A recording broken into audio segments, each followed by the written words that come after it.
Football প্রেমীদের জন্য দারুণ এক প্রত্যাবর্তনের গল্প নিয়ে আজ হাজির ফুটবল ড্যাশ।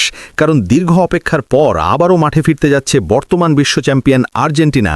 আর বছরের শুরুতেই এমন দুটি ম্যাচ যেগুলো আলবিসেলেস্তে ভক্তদের হৃৎস্পন্দন বাড়িয়ে দেবে কয়েক গুণ। শেষবার 14ই নভেম্বর অ্যাঙ্গোলার বিপক্ষে প্রীতি ম্যাচে মাঠে নেমেছিল লিওনেল স্ক্যালোনির দল, যেখানে লিওনেল মেসি ও লাউটারো মার্টিনেজের গোলে 2-0 ব্যবধানে জয় নিয়ে মাঠ ছেড়েছিল আর্জেন্টিনা। সেই ম্যাচের পর কেটে গেছে লম্বা সময়, বিশ্ব চ্যাম্পিয়নদের আর মাঠে দেখা যায়নি। কিন্তু নতুন বছর, নতুন লক্ষ্য আর নতুন চ্যালেঞ্জ নিয়ে অবশেষে আবারও প্রস্তুত মেসি ডি মারিয়ারা।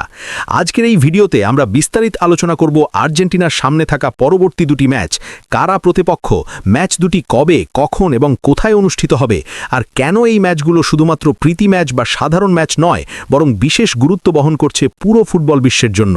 তবে পুরো আলোচনায় যাওয়ার আগে যদি আপনি প্রথমবার ফুটবল ড্যাশে এসে থাকেন, তাহলে এখনই চ্যানেলটি সাবস্ক্রাইব করে আমাদের সাথেই থাকুন, কারণ এমন আপডেট, বিশ্লেষণ আর এক্সক্লুসিভ ফুটবল কন্টেন্ট আপনি আর কোথাও পাবেন না। চলতি বছরের মার্চ মাসের ফিফা উইন্ডোতে দুটি ম্যাচ খেলতে মাঠে নামবে আর্জেন্টিনা। আর এখানেই রয়েছে সবচেয়ে বড় চমক, 2026 সালের যাত্রা শুরুই হবে শিরোপার লড়াই দিয়ে।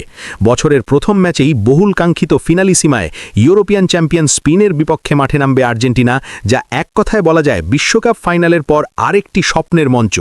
বর্তমানে ফিফা র্যাঙ্কিংয়ে 1873 পয়েন্ট নিয়ে দ্বিতীয় অবস্থানে রয়েছে আর্জেন্টিনা, আর মাত্র 4 পয়েন্ট ব্যবধানে 1877 পয়েন্ট নিয়ে শীর্ষস্থানে রয়েছে স্পেন।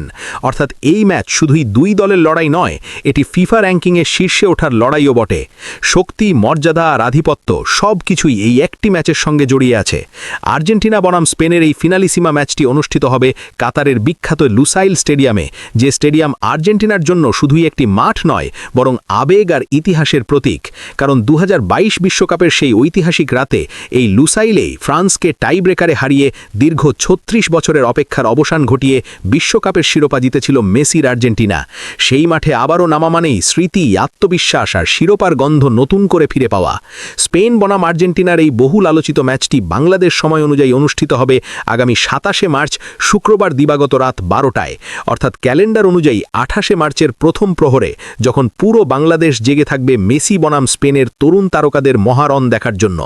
ফিনালিসিমার উত্তাপ শেষ হতে না হতেই মার্চ ফিফা উইন্ডোতে নিজেদের দ্বিতীয় ম্যাচে আবারও কাতারের মাটিতে মাঠে নামবে আর্জেন্টিনা।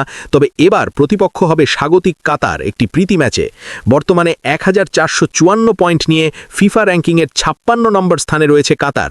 ফলে র্যাঙ্কিংয়ের বিচারে আর্জেন্টিনার থেকে তারা অনেকটাই পিছিয়ে থাকলেও এই ম্যাচকে হালকাভাবে নেওয়ার সুযোগ নেই, কারণ বিশ্ব চ্যাম্পিয়ন হিসাবে প্রতিটি ম্যাচই আর্জেন্টিনার জন্য সম্মানের, আর কাতারের জন্য এটি নিজেদের মাটিতে বিশ্বসেরা দলের বিপক্ষে নিজেদের শক্তি প্রমাণের বড় সুযোগ।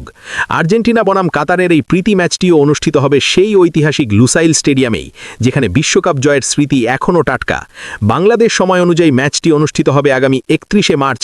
যদিও ম্যাচের চূড়ান্ত কিক অফ সময় এখনও আনুষ্ঠানিকভাবে ঘোষণা করা হয়নি, তবে নিশ্চিতভাবেই বলা যায় মার্চ মাসের শেষ দিকে আর্জেন্টিনার এই দুটি ম্যাচ ফুটবল প্রেমীদের জন্য হবে আবেগ, উত্তেজনা আর রোমাঞ্চে ভরপুর এক উৎসব। মেসির নেতৃত্বে নতুন বছরে আর্জেন্টিনা কিভাবে নিজেদের যাত্রা শুরু করে, ফিনালিসিমায় তারা কি স্পেনকে হারিয়ে আরেকটি শিরোপা ঘরে তোলে কিনা, আর কাতারের বিপক্ষে প্রীতি ম্যাচে স্ক্যালোনি কী ধরনের কম্বিনেশন পরীক্ষা করেন, সব কিছু জানতে চোখ রাখুন ফুটবল ড্যাশে। ফুটবলের সর্বশেষ খবর, ম্যাচ আপডেট আর বিশ্লেষণ পেতে এখনই আমাদের চ্যানেলটি সাবস্ক্রাইব করুন এবং সাথেই থাকুন। ধন্যবাদ।